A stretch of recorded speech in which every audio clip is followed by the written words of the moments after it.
Smartphones and social media are causing irreparable damage to childhood. Whatever measure you look at, whether it's increase in suicide, self-harm, rise in anxiety and depression, children feeling that their lives are lonely or not worth living, all these things have rocketed since smartphones and social media became widely adopted by children from kind of 2014 onwards. And it hasn't just happened in the UK, it has happened around the world. And we're now seeing the impact in this in children's mental health, in educational attainment, in all sorts of ways, and younger, with even small children now having their development held back by being glued to screens rather than experiencing the physical world as our brains are designed to be.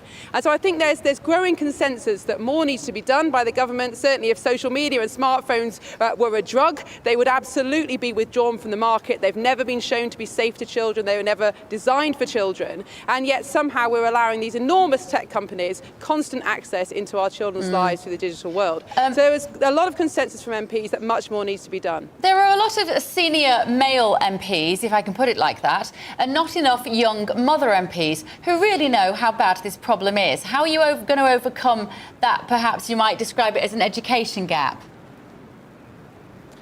Well, there were a lot of male MPs there, actually, and I think the main dividing line is the difference between those who have children, particularly teenagers, and those who don't. And I think for people who don't have teenagers, or whose teenagers are now grown up and perhaps my age, they just didn't experience the addiction and the problems associated with the virtual world. And I think, it's very difficult for us to imagine living in a world where our children walk down the streets and they could be accosted by thousands of people demanding intimate photos or telling them to end their own lives. But this is what's happening online. But if you're in your 50s and 60s, if you don't engage in those apps, it's quite hard to believe that this is real. But it is real, and it's damaging our children. And just like we wouldn't let children buy tobacco or drive a car, we shouldn't be letting them have unfettered access to a product that really is destroying their childhood. So Miriam, do you have a solution? Would you have an age limit? Yes, I think there's a wide range of solutions. I proposed 7 things that the government could do this morning.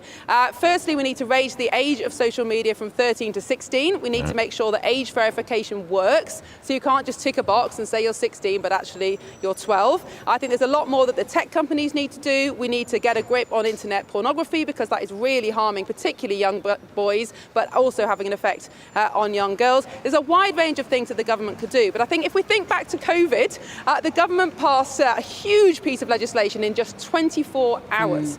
So how can anybody say that we can't do something in the last 6 months of Parliament that will seriously rescue our children? Make that woman Prime Minister.